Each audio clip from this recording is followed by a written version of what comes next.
Bonjour à tous et bienvenue dans cette vidéo MAMS. Alors sur cette vidéo, je vais aller un petit peu sur le terrain de mon cher et tendre ami François-Xavier de la chaîne DME. Bah oui, parce que des fois il me pique bien mes sujets, alors je vois pas pourquoi moi j'irais pas lui piquer un peu les siens.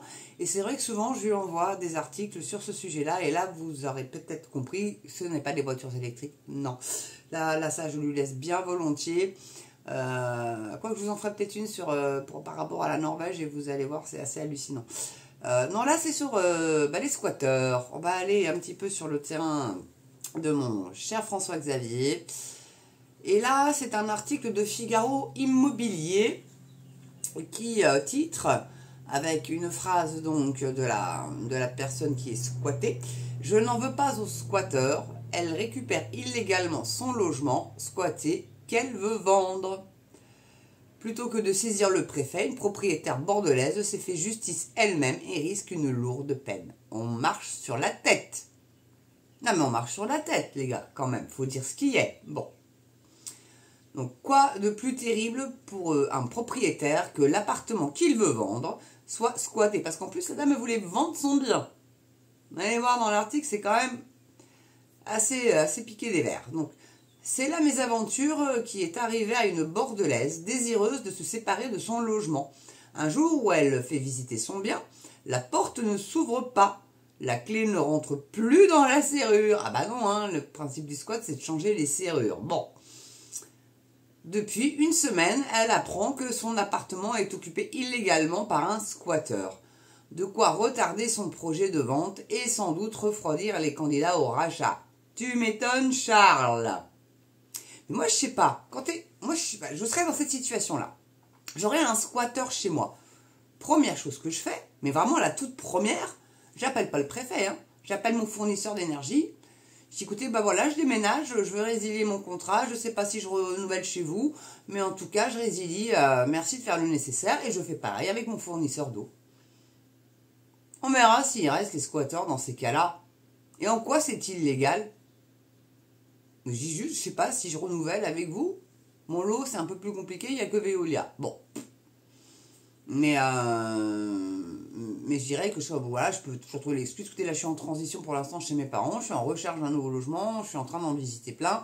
Et dès que j'ai du neuf, je vous recontacte. C'est pas possible de faire ça. Et en ce qui concerne la taxe foncière, appelez les impôts, dites écoutez, voilà, je suis très embêté, mon logement est squatté, est-ce que vous pouvez geler l'impôt de la taxe foncière? Est-ce qu'il n'y a pas des trucs à faire déjà là? Parce que s'ils n'ont plus d'eau et d'électricité, ils ne vont pas rester, vous vous doutez bien, donc vous n'avez plus qu'à parquer, c'est à vos frais bien sûr, mais bon, parquer un camping-car et puis attendre gentiment qu'il se barre, quoi.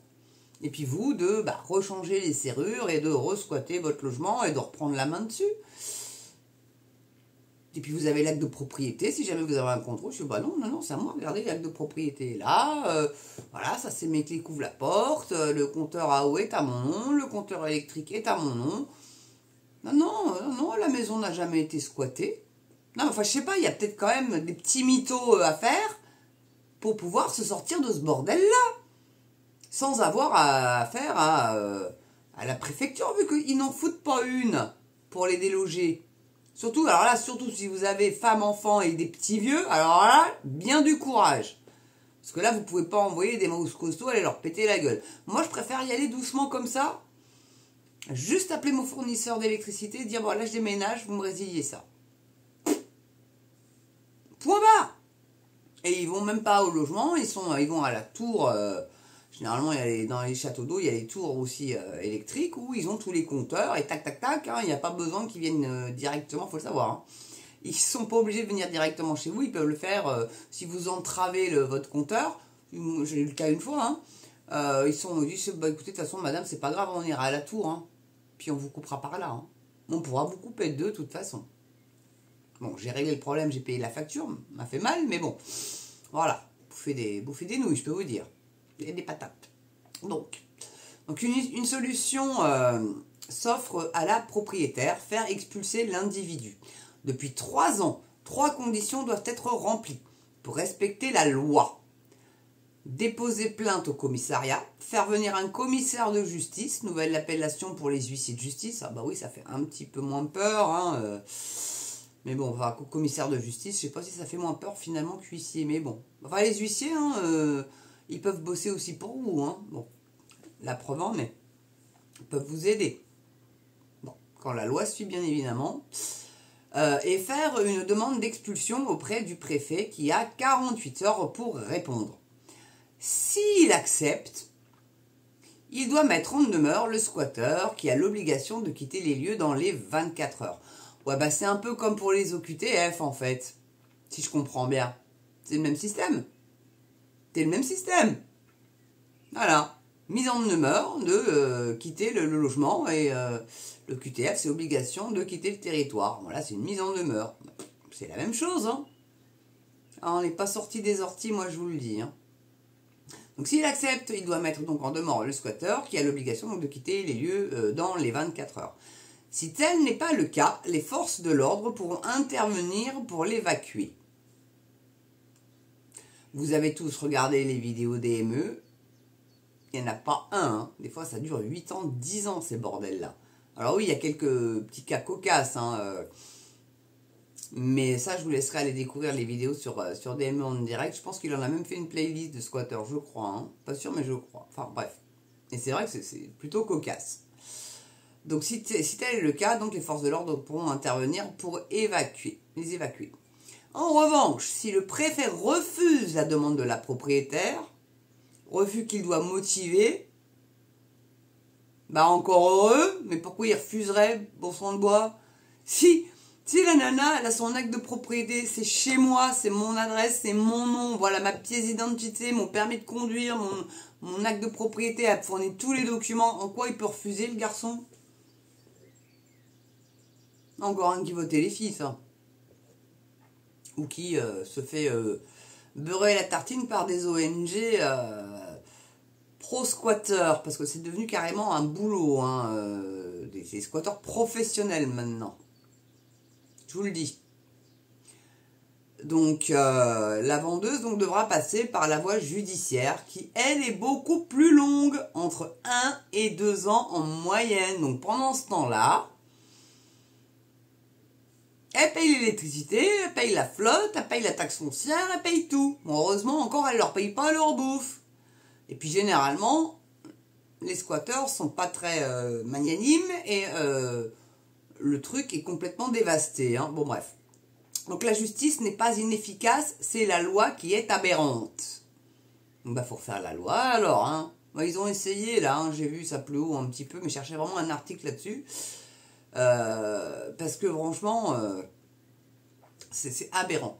Donc même la procédure express, 72 heures en théorie, plusieurs jours ou semaines en pratique, si des personnes âgées ou des enfants en bas âge sont présents parmi les squatteurs, n'a pas suffi à rassurer la propriétaire qu'elle pourrait récupérer son appartement rapidement. Financièrement, je ne pouvais pas me permettre d'attendre des mois, se désole la propriétaire citée par actu.fr.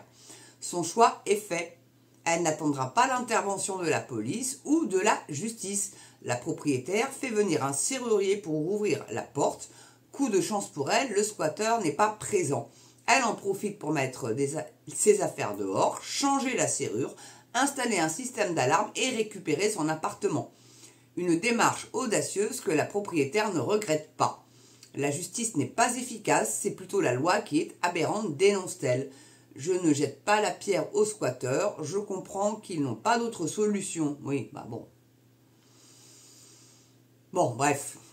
Et pourtant, elle peut lui coûter très cher, cette décision donc. Car aussi incroyable que cela puisse paraître, un squatteur peut attaquer en justice un propriétaire pour violation de domicile. Oui, non, vous avez bien entendu. Non, parce que le mec aura fait faire suivre son courrier. Vous avez bien compris, c'est comme ça qu'il peut dire c'est chez moi ici. Parce que quand on vous demande un justificatif de domicile, c'est une facture d'électricité, etc. Mais vu que c'est pas lui qui la paye, comment il justifie? Moi, ça, faut qu'on m'explique, là. Et puis, il fait suivre son courrier bancaire, mais bon. Une facture d'eau et d'électricité, comment Donc ça devrait être mis à son nom du coup, le compteur. Donc il devrait payer son électricité, mais non, là c'est là où je coince moi. Donc c'est pour ça, pour moi, la solution, c'est que réellement d'appeler son fournisseur d'énergie et son fournisseur d'eau et dire voilà, je déménage, coupez-moi tout, quoi. C'est incroyable. Là c'est franchement, on marche, mais on marche sur la tête en fait. Bon, bref. On est compte qu'elle est quand même accusée. Elle peut se faire attaquer pour violation de domicile alors que la meuf, elle a l'acte de propriété, quoi. Un bail en tant que si elle avait été locataire. C'est hallucinant. Enfin, maintenant, on peut se faire un bail. Vous avez des sites comme ça où vous pouvez vous faire des bails. Hein, et le remplir et machin. Hein. Tranquillou bilou. Hein. On va pas leur filer des idées non plus, mais c'est possible. C'est possible. Bon, bref. Enfin. Donc, c'est hallucinant. Donc, en France, se faire justice soi-même est en effet illégal. Un propriétaire qui expulse lui-même un squatteur ou change la serrure sans intervention des forces de l'ordre risque 3 ans de prison et 30 000 € d'amende. Ça, c'est dans l'article 226-4-2 du Code pénal. Le squatteur, quant à lui, encourt la même peine de prison, mais une sanction financière plus lourde, 45 000 €, article 226-4 du Code pénal modifié par l'article 3 de la loi du 27 juillet 2023. Sachez qu'il y a encore 18 mois, le propriétaire qui se faisait justice lui-même était plus durement sanctionné que le squatteur. Mais tu n'as pas à sanctionner le proprio, tu sanctionnes que le squatteur, nom de nom. Mais dans quel pays on vit? Mais non, mais vraiment, dans quel pays on vit? Et là, je vais descendre un petit peu parce que la rédaction conseille aussi déni à problème, les logements squattés vendus à prix cassé affluent en Espagne. Ah bah, une fois qu'un logement a été squatté, puis voire détérioré, puis bon bah, sujet à squat, hein, parce que dès que vous quittez votre logement, ça risque d'être squatté. Donc ouais, non mais vous vous rendez compte? Un propriétaire à la rue, après un squat, est accusé d'être un escroc. Ou alors, un immense soulagement, au bout de 6 ans, leur résidence a enfin été vidée par tous les squatteurs. 6 ans. Squat, vendre un logement squatté à prix cassé, est-ce vraiment une bonne idée? Est-ce qu'il y a le choix en même temps? Enfin voilà, alors attendez, bougez pas parce que je crois qu'il y a des commentaires un petit peu plus bas. On va voir s'ils sont assez pertinents. Il y en a 157 quand même. Hein. Donc, pas 75. Écrit « Je félicite cette femme d'avoir fait appliquer la justice la vraie. La loi française est une pure honte. La loi française est conçue pour favoriser les voyous et les délinquants. Seuls les honnêtes gens ont du souci à se faire. » Mais là, je suis plutôt d'accord avec ce commentaire-là. Dites-moi vous ce que vous en pensez aussi dans les commentaires. On va bien en avoir autant hein, d'ailleurs, hein, parce que je vous assure, ça fait vachement monter les algorithmes. Anonyme, si la justice est haute respectueuse des droits, noyau, celui de ma propriété. Ah oui, alors là, je suis désolée, j'ai du mal. On n'en serait pas là. Qui s'étonne alors de voir la montée des votes RN? Personne. État laxiste, une réponse se ferme, s'impose. Ouais, c'est vrai que le RN monte, mais allez pas voter RN, hein. C'est des macronards. Hein. Il y a d'ailleurs, je vous conseille ça, Off Investigation, sur la chaîne Off Investigation sur YouTube, qui a fait un très très beau docu là-dessus. C'est Kif Kif Bourrico, ils sont copains comme cochons. Il y a même Darmanin, rappelez-vous qu'une fois il a dit qu'il trouvait Marine Le Pen molle. Molle. C'est pour ça qu'ils votent les textes macronards, parce qu'ils sont tout à fait d'accord avec, en fait. Ils veulent pas quitter l'Europe, ces gens-là. Donc j'en appelle à votre bon cœur, mesdames, messieurs, d'aller voter le 9 juin. Pas piscine, pas ciné, pas plage, rien. Avant tout, vous allez voter. Après, vous faites ce que vous voulez de votre fichue journée. Même s'il fait beau, bah, je crois que ça ouvre à 8 h le matin. Allez-y très tôt le matin, si vous êtes des lève-tôt, hein, après tout. Petit déj ingurgité, douche prise. Hop, la petite carte électeur ou la pièce d'identité. Et hop là, dans l'urne. À voter! Acte citoyen pour sauver la France et montrer à Macron que bah on n'en veut plus et que même si il s'accroche au siège, d'une façon ou d'une autre, on va réussir à le délégitimer et à le foutre dehors. Voilà, moi je dis, hein. Après, en tout cas, bon, je ne vais pas tous vous les lire, il y en a quand même 157. Vous irez découvrir tout ça, mettre ça en lien en description. Ah oui, et puis petit souci, apparemment, c'est Yvette qui me l'a notifié, ça. Elle n'arrive pas à cliquer sur le lien. Et c'est vrai, j'ai testé moi aussi, et normalement, ils sont cliquables. J'ai tout fait bien. Ça me met, non, non, pas besoin, c'est déjà bon, ils sont cliquables, ben non. Donc ce qu'il faut faire, c'est sélectionner, avec clic gauche, vous sélectionnez le lien entier de la cagnotte, vous le copiez et vous le collez dans la barre de recherche Google ou ce que vous utilisez comme moteur de recherche, et là, normalement, vous accédez à la cagnotte. Voilà. Mais c'est quand même étrange. Ils font vraiment tout pour faire chier sur YouYou, c'est incroyable en ce moment, je vous dis, c'est pénible. Hein. Donc ma petite Yvette, voilà, je vous l'ai répondu, donc je l'ai épinglé d'ailleurs dans la vidéo précédente. C'était laquelle déjà, parce que là je finis par plus savoir, m'envoyez-vous. C'était voilà, Zelensky à l'Assemblée nationale, donc c'est dans les commentaires de cette vidéo là, et il s'est épinglé, donc pour ceux qui ne savent pas pourquoi le lien ne marche pas, la solution elle est là, il faut sélectionner, copier et coller dans le moteur de recherche que vous utilisez pour pouvoir accéder à la cagnotte. Et j'en appelle à votre bon cœur, messieurs dames, pour donner ce que vous pouvez. Le but n'étant pas de vous mettre dans la merde, absolument pas. Mais en tous les cas, voilà, un grand merci à vous si vous le faites. Vous pouvez toujours faire une petite souscription aussi hein, pour la chaîne. Ça, la YouYou prend pas. Donc ça, c'est cool. Et puis ça, c'est mensuel, voilà, vous pouvez choisir celui que vous voulez, hein, vous avez copain, ami, amour, prenez, voilà, j'ai fait ça, comme ça, il y en a qui font premium, machin, moi j'ai fait ça comme ça, et puis, les pouces, et les commentaires aussi, ça booste les algorithmes, vous n'avez même pas idée, et puis abonnez-vous, je pense qu'il y a beaucoup de gens qui ont été désabonnés par YouTube, donc vérifiez si vous retombez sur une de mes vidéos, mais comme je suis invisibilisé, il y a fort peu de chances que ça soit le cas. Donc aidez-moi à faire monter mes vidéos. Un grand merci à tous ceux qui m'ont pas lâché. Et puis j'espère pouvoir dire un jour merci aux nouveaux abonnés, parce que là pour l'instant je vous cache pas que n'a pas beaucoup. Voilà. C'est peut-être les sujets qui vous intéressent pas, ce que je sais, ou alors le fait que réellement YouYou m'ait invisibilisé pendant cette période électorale là. Je sais pas. La question se pose. En tout cas, on va faire avec, il n'y a pas le choix. Belle journée à vous, portez-vous bien, prenez soin de vous, c'est hyper important. Et le 9 juin, je compte sur vous, allez voter et voter dans vos convictions. N'écoutez pas le blabla de ceux qui veulent rester dans l'Europe, là, ça c'est des conneries, c'est des merdes. Désolé. Hein.